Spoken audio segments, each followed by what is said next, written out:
Hello, friends. This is Roberts-Bray here, coming to you with library news from home.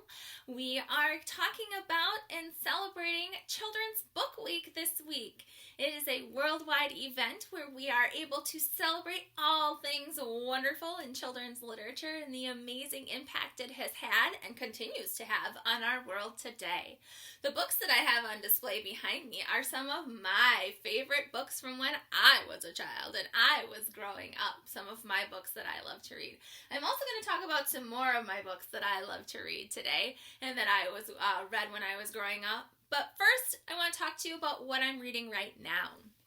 The first story that I am reading right now is called Harbor Me, and it is written by Jacqueline Woodson. And I've talked about Jacqueline Woodson before with some of my upper grade students and the amazing stories that she has written. And this is definitely more of an upper elementary middle grade book. It is really slotted for students in 5th through 8th grade. So that is really sort of the middle grade age level that she's writing for. But it is just, she continues to amaze me, this Jacqueline Woodson. It is about 6 friends who every week are required, because of other situations we won't get into, but are required to meet in a group with just the 6 of them once a week, and no adult present, really. No adult to be there to sort of facilitate their conversation or anything, just the 6 friends to get there and talk to each other. And through the experience, they really find a safe space where they are able to talk to each other and share with each other their fears and their worries and, all of those big emotions that we get when we are a middle grade student or a middle school student. And there's a beautiful part here at the beginning that I just think really kind of expresses the amazingness of the story. And I do want to read it to you. So it says, Miss Laverne, that's the teacher counselor who is kind of helping them facilitate this whole group, said every day we should ask ourselves, if the worst thing in the world happened, would I help protect someone else? Would I let myself be a harbor for someone who needs it? Then she said, I want each of you to say to the other, I will harbor you. I will harbor you. So in this instance, and in the title of the book, harbor means to protect. And that's really what those 6 friends find in that room, is someone that is there to protect them emotionally, physically, mentally, really finding that group to be able to protect and to harbor them, to protect them and to be there for them, that friendship. And I think that's so important that we have those people that are there to harbor us, to protect us, to support us.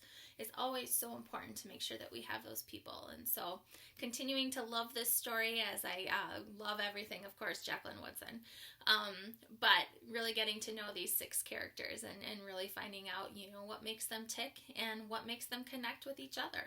So a wonderful story, but again, definitely more for my upper elementary, upper middle grade level students.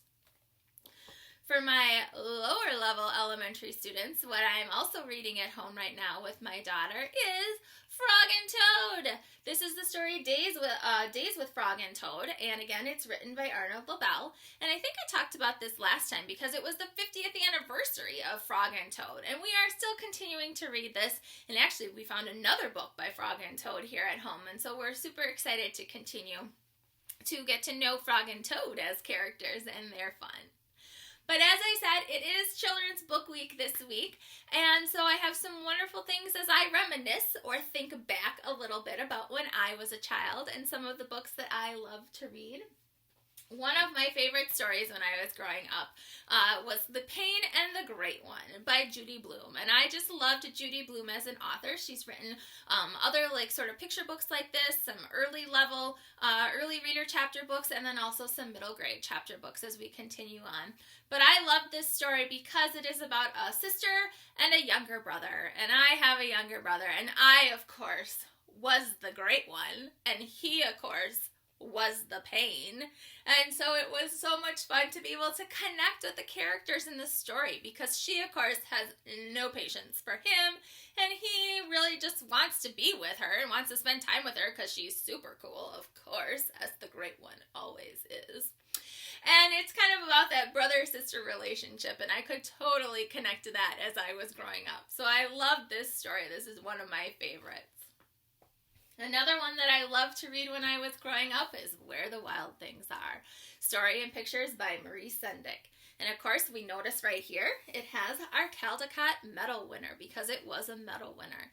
And of course, we know about Max and how he travels to the land with, of course, these wild things are where they roar their terrible roar and they roar their terrible teeth. And he gets into all kinds of adventures with him. So I love this one because I loved how the pictures were just beautiful, how they continued on all the story. I remember thinking that it was just amazing, the detail of the pictures when I was growing up. Another story that I loved when I was growing up was The Little Engine That Could. And this story was retold by Waddy Piper, illustrated by Ruth Sanderson. Now, this story has kind of been retold many times throughout the years, but this is a story that was a little bit older because Mr. Roberts-Bray is kind of getting up there in years. And this one was actually published in the 1970s, 1980s. And so again, the beautiful pictures of that wonderful landscape. But again, loving the story about that little engine that could and how the big trains couldn't help. And they just couldn't do it. But it was that little engine that could, that little blue engine, who came and tugged and thought she could and thought she could, and then she did.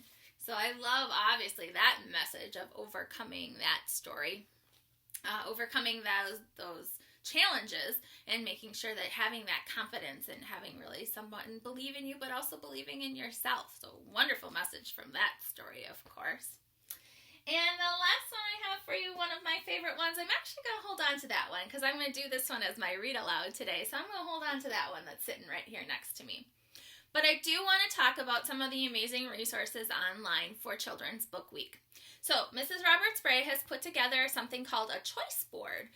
And what that basically is it's just a digital image where you can then click on the images within that, and those are links that will take you to other resources. So the digital board or choice board that I put together today looks something like this. You can see that it says Children's Book Week on it. And each one of these images is a hyperlink that's going to take you to resources on the Children's Book Week website or into Google Drive, where I've sort of put a bunch of those resources. So I like, if I take this one, I don't know if I can click and look at the same time here. Mr. Roberts-Bray might have to. So I'm going to click on the bottom one down there that says the National Ambassadors for Young People's Literature. So these are some amazing authors who have put together their own videos to celebrate Children's Book Week. So if you'd like to see some real live authors, you can definitely, and I'm kind of getting a glare here, aren't I? All right, hold on one second. Let me see if Mr. Roberts-Bray can get that a little bit better for us. There we go. That's a little better. So some wonderful authors, and oh, look, there's Katie Camillo, our author of Mercy Watson. We love her. Up here, back at the top, here is Jason Reynolds for my friends, my 5th grade friends who read the series that we have out there for him. So that is great. So lots of awesome authors. But again, when we look at that choice board or the digital board here, this is a great way for us to be able to kind of put a bunch of resources and make it look kind of pretty too. This is a coloring pages resource, so if you click on that link, it's going to take you directly to a bunch of coloring pages that you could print out at home and then color and celebrate all things wonderful about children's literature and Children's Book Week. Here are some activities in English and in Spanish that are archived. And then down here are some bookmarks that are linked. So again, if this choice board hasn't been shared through your teachers, I will actually put in the link below on my YouTube video. I'll put the link in there today in the description so you can use that and come to this digital board, and then you'll be able to click on all the links within there. So some great things. I'm also on my library website going to have a page where I'm going to house many of these digital boards, so to speak, so that there will be lots of different resources available for you on my website for our elementary library friends. So, as I said, My read aloud today is one of my favorite books when I was growing up. As we celebrate Children's Book Week and I reminisce a little bit and I think back a little bit to my childhood and books that influenced me or books that I loved to read as a child, one of my favorites was Blueberries for Sale. And it is written and illustrated by Robert McCloskey. And this book was published by the Viking Press, which is now actually a part of Penguin Random House Publishing. But it is actually also a Caldecott honor book. So it didn't win the Caldecott, but it was an honor book being recognized for the wonderful detailed illustrations. And I love the illustrations because even though they aren't very colorful, they are basically pretty much black and white or almost a navy color in there. The detail that you get from those simple illustrations really helps us through the story as we connect with Sal and her mother, and then our other two characters, because there's really only 4 characters in this story. So again, this is the story I'm going to read to us today. So let's get started. One day, little Sal went with her mother to Blueberry Hill to pick blueberries. Little Sal brought along her small tin pail, and her mother brought her large tin pail to put berries in. "We will take our berries home and can them," said her mother. "Then we will have food for the winter." Little Sal picked 3 berries and dropped them in her little tin pail. Kaplunk, kaplank, kaplunk. She picked 3 more berries and ate them. Then she picked more berries and dropped 1 in the pail. Kaplunk. And the rest she ate. Then little Sal ate all 4 of her blueberries out of her pail. Oh, I don't think little Sal's going to have many blueberries left in her pail to take home, is she? Her mother walked slowly through the bushes, picking blueberries as she went and putting them in her pail. Little Sal struggled along behind, picking blueberries and eating every single one. Little Sal hurried ahead and dropped a blueberry in her mother's pail. It didn't sound kaplink because the bottom of the pail was already covered with berries. She reached down inside to get her berry back. Though she really didn't mean to, she pulled a large handful because there were so many blueberries right up close to the ones she had put in. Her mother stopped picking and said, "Now, Sal, you run along and pick your own berries. Mother wants to take her berries home and can them for next winter." Her mother went back to picking, but little Sal, because her feet were tired of standing and walking, sat down in the middle of a large clump of bushes and ate blueberries. On the other side of Blueberry Hill, Little Bear came along with his mother to eat blueberries. "Little Bear," she said, "eat lots of berries and grow big and fat. We must store up food for the long, cold winter." Here's those other 2 characters. Little Bear followed behind his mother as she walked slowly through the bushes eating berries. Little Bear stopped in now and then to eat berries also. Then he had to hustle along to catch up. Because his feet were tired of hustling, he plumped right down in a large clump of bushes and sat right down in the middle and ate blueberries. Over on the other side of the hill, little Sal ate all the berries she could reach from where she was sitting. And then she started out to find her mother. She heard a noise from behind a rock and thought, "Well, that is my mother out walking." But it was just a mother crow and her children, and they stopped eating berries and flew away, saying, "Caw, caw, caw." Then she heard another noise in the bushes and thought, "Well, that is surely my mother, and I will go that way." Little Bear's mother instead. She was tramping along, eating berries and thinking about storing up food for the winter. Little Sal trumped right behind her.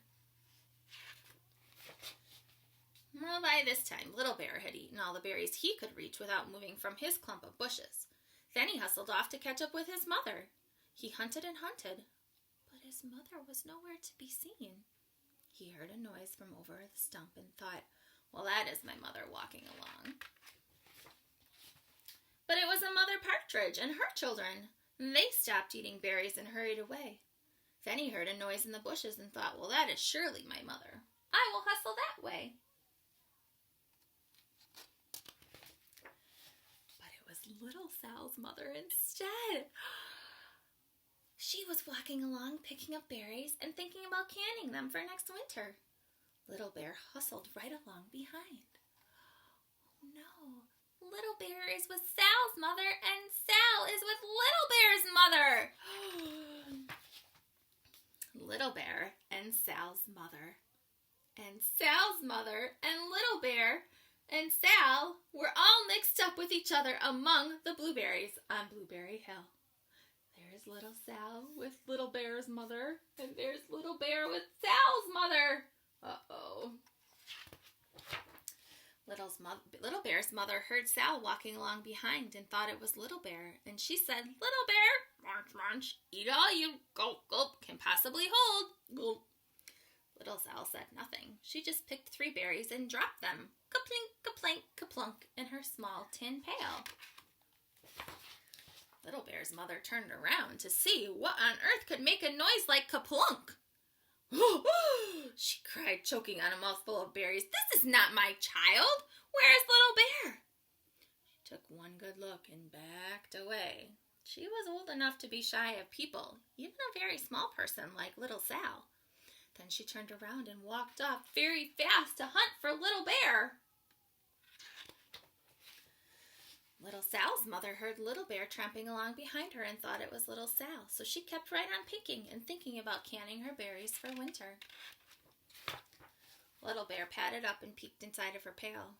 Of course he only wanted to taste a few of what were inside, but there were so many, and they were so close together, that he tasted a tremendous mouthful by mistake. "Now, Sal," said little Sal's mother without turning around, "you run along and pick your own berries. Mother wants to can these for winter."